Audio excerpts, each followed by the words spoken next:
Salmo 66. Alabanza por los hechos poderosos de Dios. Al músico principal. Este es un canto, un cántico, un salmo. En este salmo algunos dicen que es la iglesia o todo creyente en todo el mundo. Otros dicen que es la nación, el pueblo de Israel, cantando en todo el mundo, elevando su voz para loar el nombre que es sobre todo nombre, para hacer gloriosa con palabra y obra la alabanza de Jesús, para que otros sean llevados a glorificarle también. Sea cual sea, la invitación es para toda la tierra, que incluye al pueblo de Israel y a todo creyente. Y un día todos reconocerán y alabarán al Señor de señores, Rey de reyes. La idea en el Salmo encuentra un paralelismo. Dios libró a su pueblo Israel de Egipto y a nosotros nos salvó y nos sacó del pozo, del lodo. Y la invitación a ser rescatado, ser redimido, es para todo pueblo, lengua y nación. El Señor también no solo preserva nuestra vida temporal, sino que mantiene la vida espiritual que ha dado a los creyentes, a sus hijos. Aunque pasaremos por momentos difíciles en la vida, también seremos refinados y liberados de la esclavitud de Satanás, escapando de su yugo, obteniendo gozo y paz, cuando a través de muchas tribulaciones entraremos en el reino de Dios.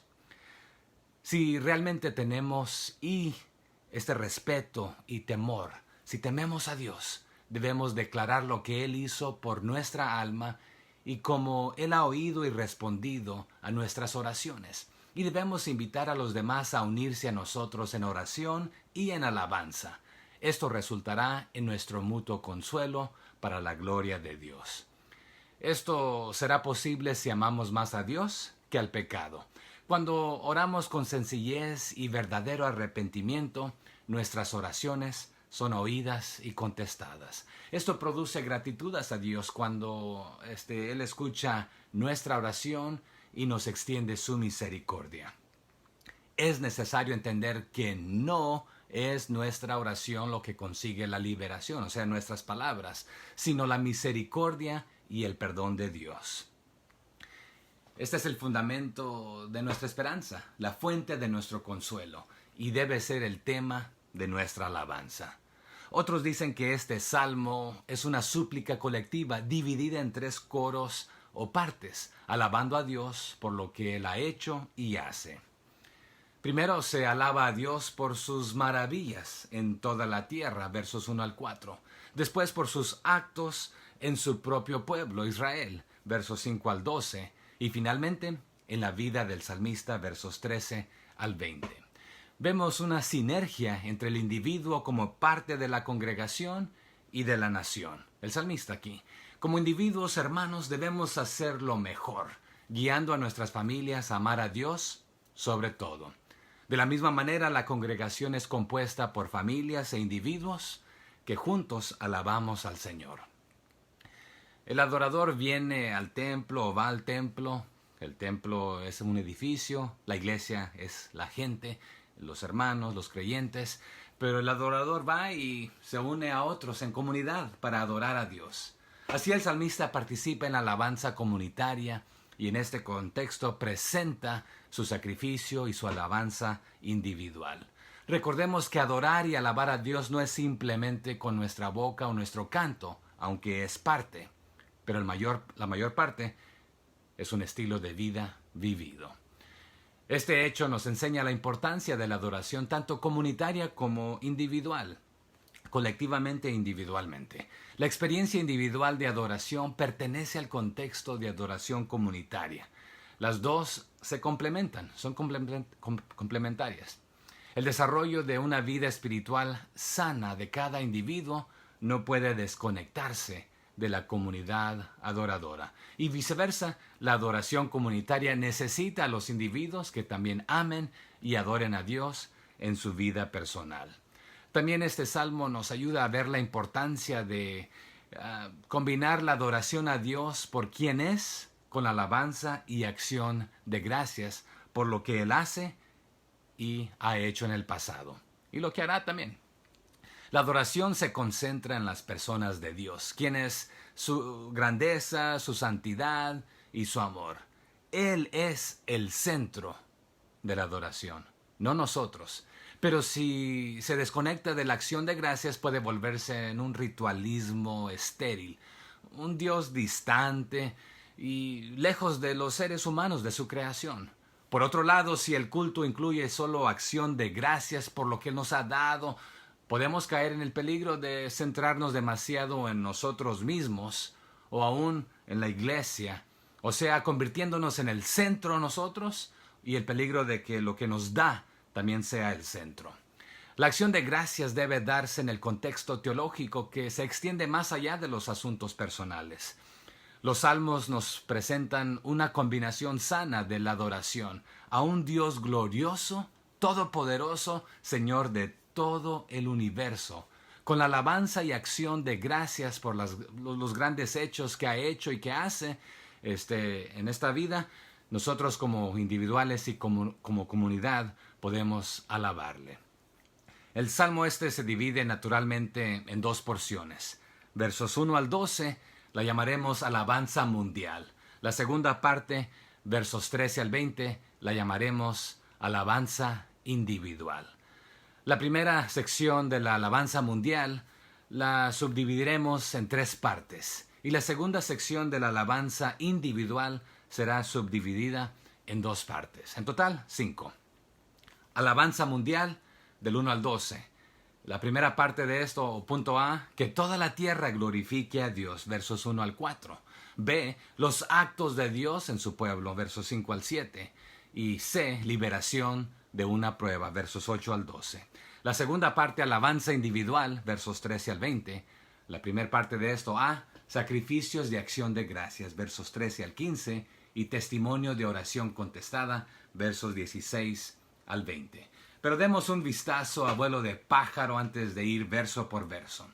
En la primera sección de la alabanza mundial habla del pueblo del Señor y la invitación a todos a sumarse a la adoración, a rendir alabanza a Dios. Habla de la experiencia pasada en los versos 1 al 7 y presente en los versos 8 al 12, reconociendo primeramente que Dios ha revelado quién es Él, su nombre, y sus hechos y poder conquistadores en el verso 3. Los versos 5 al 7 recuerdan la experiencia del Mar Rojo, específicamente el verso 6. El llamado entonces venid y ved es deliberadamente imaginativo, pero habiéndonos transportado al pasado, a aquel gran evento, pudiéramos decir regocijémonos allí, como dice la última parte del verso 6. Como si estuviéramos de pie al otro lado de la orilla con el victorioso poder del Señor y viendo su salvación de su pueblo y viendo la derrota de los malvados rebeldes.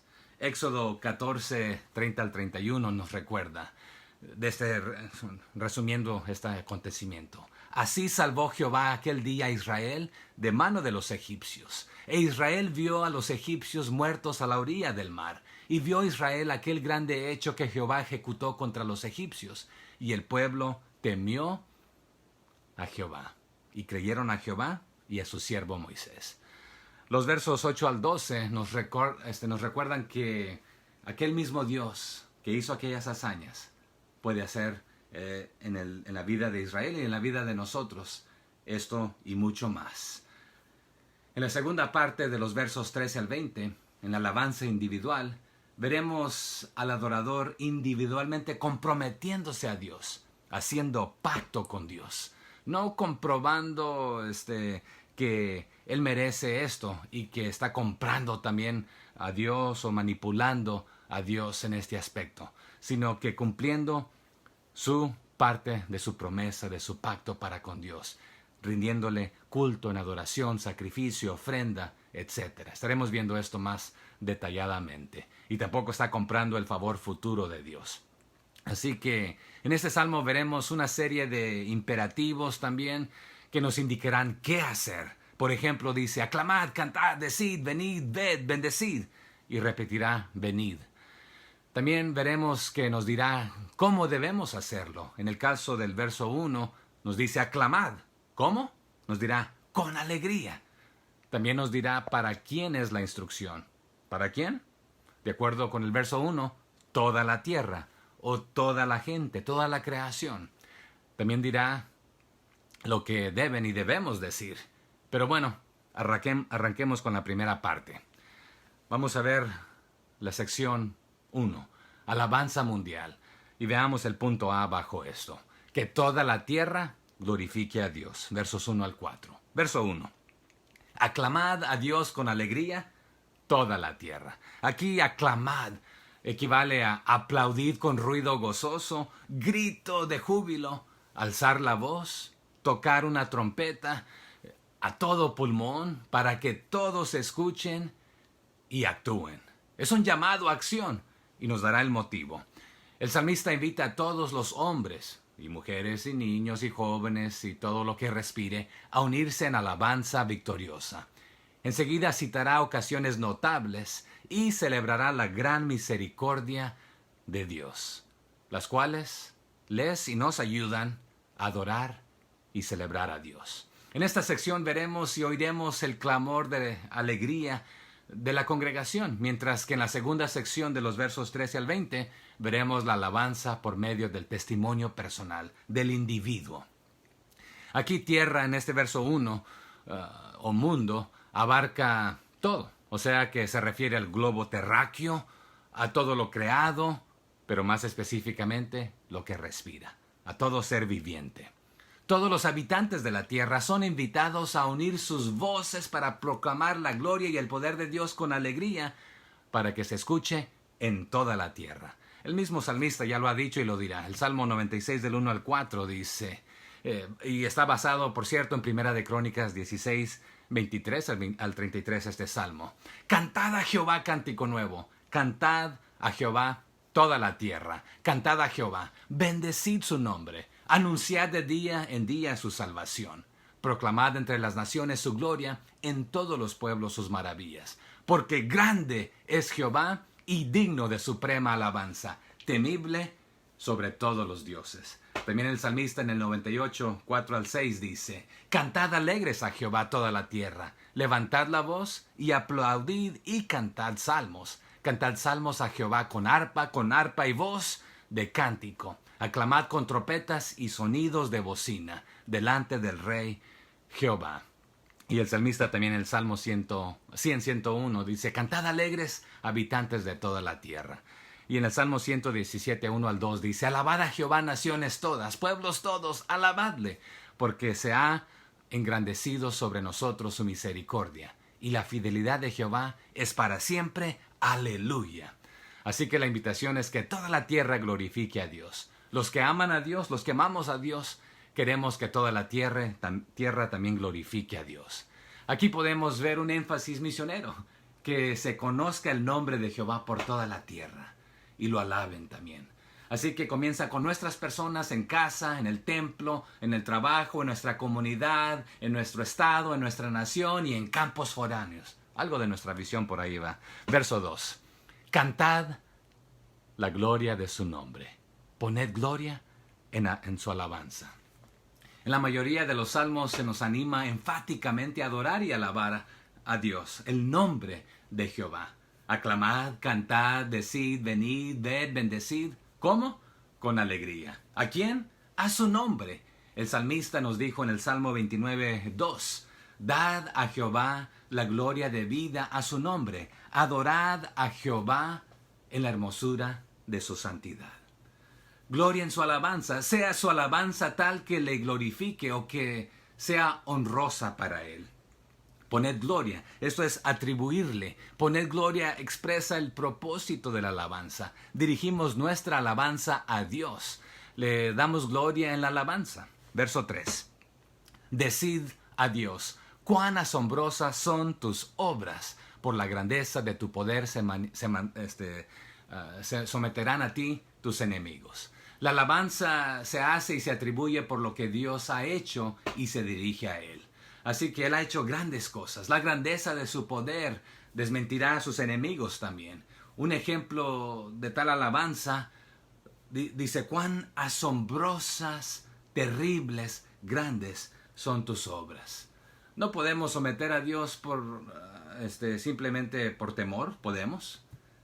¿Será por terror o pavor? Podemos. Pero los hijos de Dios nos sometemos por temor. Bueno, los enemigos por pavor. Así que hay una pequeña diferencia en esto. Verso 4. Toda la tierra te adore y cantará a ti. Cantarán a tu nombre. Selah. Este verso proclama una esperanza y una predicción. Habrá un tiempo cuando sí, toda la tierra le glorificará de nuevo. La expresión de la gloria de Dios está ligada con la visión misionera. Apocalipsis 5:9, 7:9 y Filipenses 2:11 nos hablan de esto. Y Filipenses nos dice, y toda lengua confiese que Jesucristo es el Señor, para gloria de Dios Padre.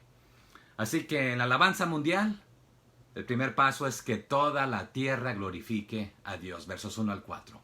Parte B, los actos de Dios en su pueblo. Vamos a verlos del 5 al 7. Verso 5 dice, venid y ved las obras de Dios, temible en hechos sobre todos los hijos de los hombres. El escritor recordaba la famosa historia de las hazañas del Mar Rojo, lo que Dios hizo y cómo salvó a los israelitas y cómo llevó a la derrota a los enemigos.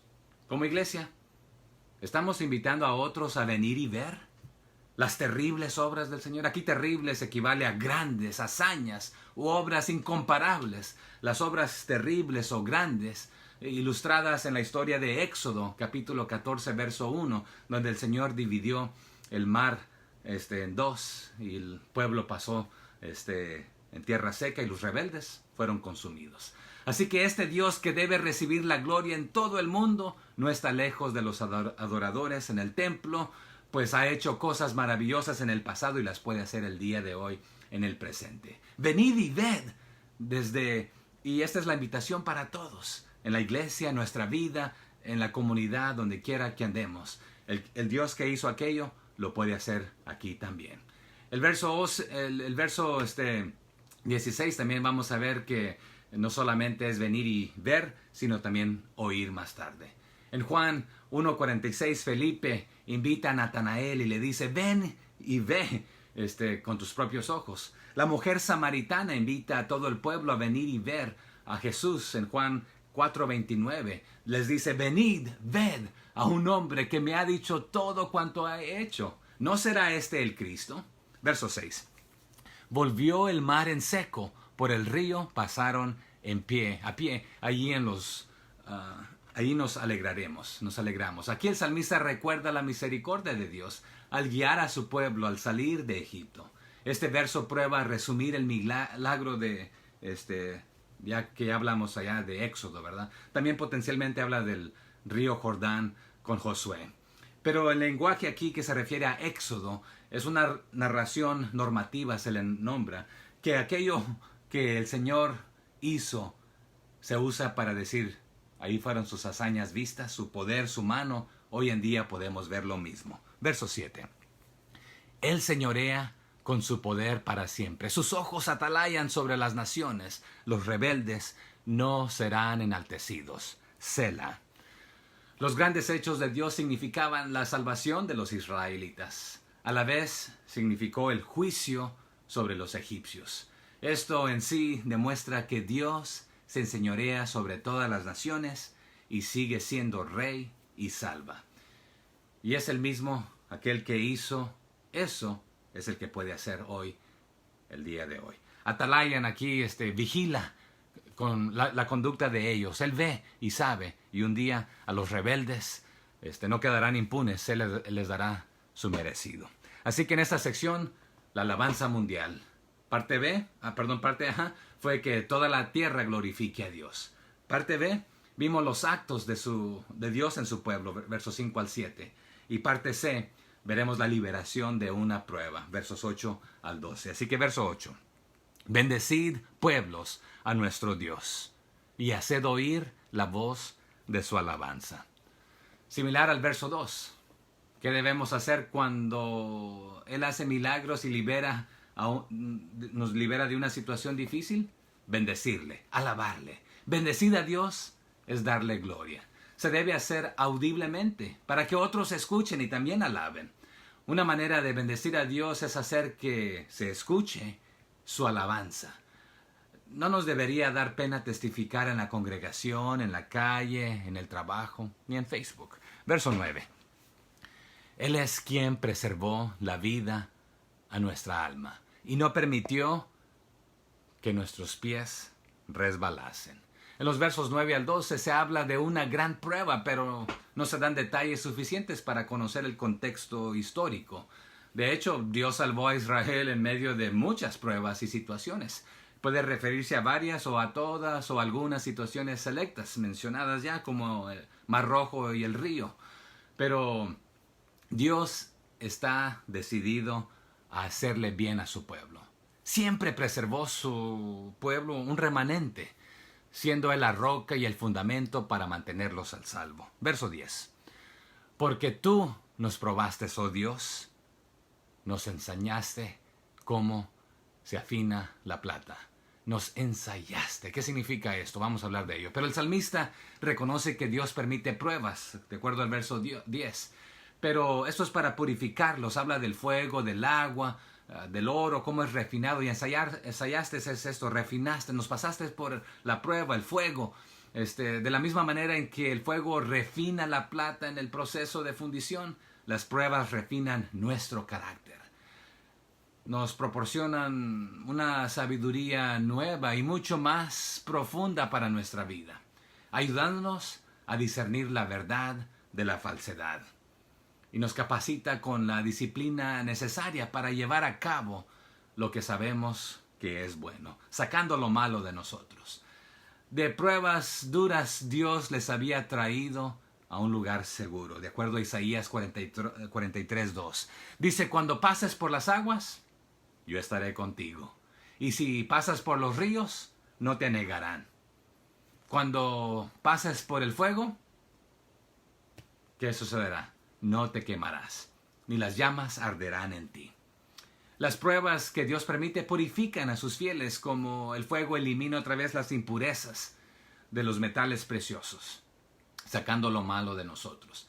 Pero probaste, esto da la idea que Pedro entendió en 1:7, donde el sufrimiento se ve como algo que tiene valor en el proceso de maduración y disciplina del creyente. Dice, para que sometida a prueba vuestra fe, mucho más preciosa que el oro, el cual, aunque perecedero, se prueba con fuego, sea hallada en alabanza, gloria y honra cuando sea manifestado Jesucristo. Las pruebas refinan otra vez nuestro carácter, eliminan y sacan lo malo y nos ayudan a discernir otra vez entre el bien y el mal. Y recordemos que Dios prueba, pero Satanás tienta. Pero sobre todo, estas pruebas nos ayudan a darnos cuenta de que la vida es un regalo de Jehová, de Yahweh, que debe apreciarse, no un derecho. Verso 11. Nos metiste en la red, pusiste sobre nuestros lomos, pesada carga. Hay cosas que Dios permite, promueve y practica. Dios permite sufrimientos con ciertos propósitos, y algunas de estas cosas nosotros nos las acarreamos por nosotros mismos. Pero Dios lo permite a base de nuestra desobediencia a veces y de nuestra rebeldía. Recordemos que Dios prueba, Satanás tienta. La prueba es para probarnos. La tentación es para hacernos caer y fracasar. Verso 12. Hiciste cabalgar hombres sobre nuestra cabeza. Pasamos por el fuego y por el agua, y nos sacaste a abundancia. Aquí hiciste cabalgar hombres, literalmente permitiste que un cualquiera cabalgara sobre nuestras cabezas, otras naciones. Posible alusión a la costumbre de que el vencedor pusiera su pie sobre la nuca de los vencidos. Josué 10:24 y Isaías 51:23 hablan de esto. El fuego y el agua simbolizan aquí un peligro y una calamidad muy, muy grave. Algunos creen que quizás se aluda al exilio a Babilonia, lo que experimentó el pueblo ahí. Dios determina todas nuestras experiencias, por más terribles y temibles que sean. Sea que Dios los permite, los practica o las promueve. Así que cuando vengan los momentos más difíciles en la vida, por nuestras acciones o porque Dios lo permita, ya sea una red o una trampa, sea una prueba cuando nos pisotean, cuando pasamos por el fuego, por el agua, Dios está en control. Nunca estamos fuera de la mano de nuestro Padre. Juan 10:29 nos recuerda que nada puede arrebatarnos de la mano de nuestro Padre Celestial. Y 1 Corintios 10:13 nos recuerda que Dios no permite más allá de lo que podemos soportar. Y si es que lo permite, nos dará también la salida. Y Romanos nos recuerda que ni la muerte, ni la vida, ni nada nos puede separar de Dios. Así que en la alabanza mundial ya vimos, pero ahora veamos la alabanza individual. Las acciones. Verso 13. Entraré en tu casa con holocaustos. Te pagaré mis votos. Aquí, en este aspecto, es de que no es para torcerle el brazo a Dios. Si me das lo que te pido, te lavaré. O no es para chantajear a Dios. ¿Me das esto? Yo te doy esto. El salmista hizo una promesa a Dios, pero recordó que la promesa y pago era debido al Señor, y pagó su voto, su pacto, su promesa. Dios siempre cumple sus pactos y sus promesas, y quiere que sigamos su ejemplo. Seamos cuidadosos con cumplir lo que hayamos prometido. Sí, fallamos, pero que no sea nuestra práctica. Levítico 22, del 18 al 23, nos recuerda cómo podía el pueblo cumplir sus promesas para pagar sus votos, ofreciendo ya sea voluntariamente o lo prometido. Y aquí voluntariamente o cumplir sus promesas, votos o pactos. Pagar votos es una deuda de agradecimiento. El agradecimiento se muestra en hechos y entregas. Aquí en adorar a Dios, el adorador presenta un sacrificio prescrito por la ley de Moisés. Puede ser una ceremonia en que el adorador pone la mano sobre el animal y lo presenta a Dios en sacrificio de alabanza y acción de gracias. Normalmente los sacrificios prometidos en votos eran sacrificios de paz, en que la grosura y ciertas partes del animal se quemaban, pero lo demás de la carne era consumido o comido por el adorador. Sin embargo, aquí el sacrificio era un holocausto, en que todo el animal era quemado, y excepto la piel, y era presentado en una situación seria, en dedicación entera. La Biblia enfatiza la importancia de cumplir lo prometido. El salmista y todos los salmistas pusieron mucho énfasis en la actitud del corazón, en la adoración a Dios, pero no se opusieron a los sacrificios rituales si se hacían con corazón sincero para con Dios. Verso 14. Que pronunciaron mis labios y habló mi boca cuando estaba angustiado. Nuestras bocas nos comprometen. Nuestra palabra debería bastar o ser suficiente el día de hoy. Pero aunque tengamos buenas intenciones, solemos a fallar. Usted le puede decir al banco: ayúdeme, por favor, tengo una necesidad de vida o muerte y prometo pagarle. Ningún banco le presta dinero, por muy buenas que sean sus promesas o intenciones, o por muy urgente que sea su apuro. Le hace firmar como 100 documentos y en sangre, para que ellos quieren asegurarse que usted les va a pagar. Y aún así a veces algunos le quedan mal al banco y el banco pierde. Pero también cuando usted y yo nos casamos, los que estamos casados, prometemos con nuestros labios, nuestra boca, pero también firmamos un documento, un acta de matrimonio, prometiendo, pero aún ahí también muchos fallamos. Pero con el Señor le prometemos y fallamos muchas veces. Un voto tampoco es para negociar con Dios y comprometerlo a Él para que nos dé lo que queremos. Verso 15. Dice: holocaustos de animales engordados te ofreceré. Es una promesa, un pacto. Con sahumerio, aroma, perfume de carneros te ofreceré en sacrificios bueyes y machos cabríos. Selah. Esta es una promesa de un jefe o cabeza de hogar. ¿Cómo sabemos esto? Bueno, el macho cabrío era figura únicamente entre las víctimas ofrecidas por los jefes de las tribus israelitas, de acuerdo a número 7. De ahí se podría concluir que también en este caso el que ofrece los sacrificios es un jefe del pueblo. En cuanto a los votos, la Biblia anima a las casadas, a los hijos en casa, a las solteras, a los que van a hacer un voto, lo hagan bajo la autoridad de la cabeza de hogar, ya que Dios lo ha puesto como responsable y a quien le pedirá rendir cuentas ante Él, aunque todos individualmente también rendiremos cuentas. Así que bajo la alabanza individual, versos 13 al 20, ya vimos sacrificios de acción de gracias del versos 13 al 15. Y parte B, testimonio de oración contestada, versos 16 al 20.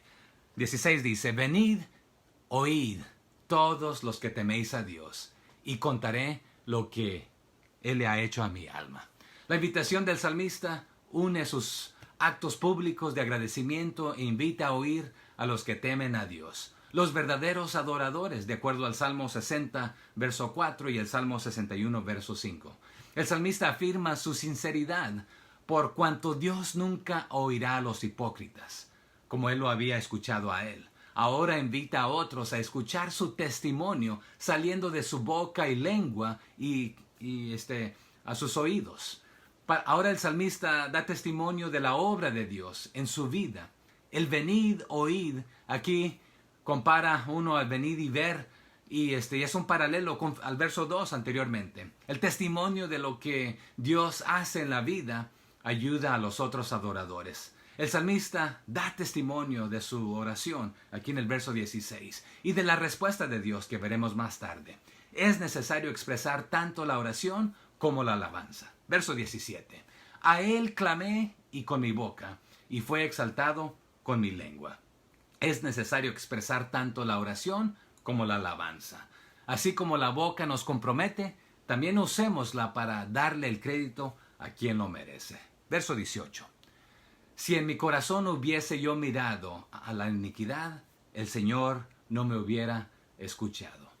Constantemente debemos confesar nuestros pecados al Señor. Pero la confesión requiere que escuchemos a Dios y deseamos dejar de hacer lo que le desagrada a Él y confesarle. El salmista también nos recuerda esto en el Salmo 19, 12 al 14. ¿Quién podrá entender sus propios errores? Líbrame de los que me son ocultos. Preserva también a tu siervo de las soberbias, y continúa ahí, quien se enseñoreen y estaré limpio de gran rebelión. Sean gratos los dichos de mi boca y la meditación de mi corazón delante de ti, oh Jehová, roca mía y redentor mío. Recordemos que el que encubre su pecado no prosperará. Verso 19. Mas ciertamente me escuchó Dios, atendió a la voz de mi súplica.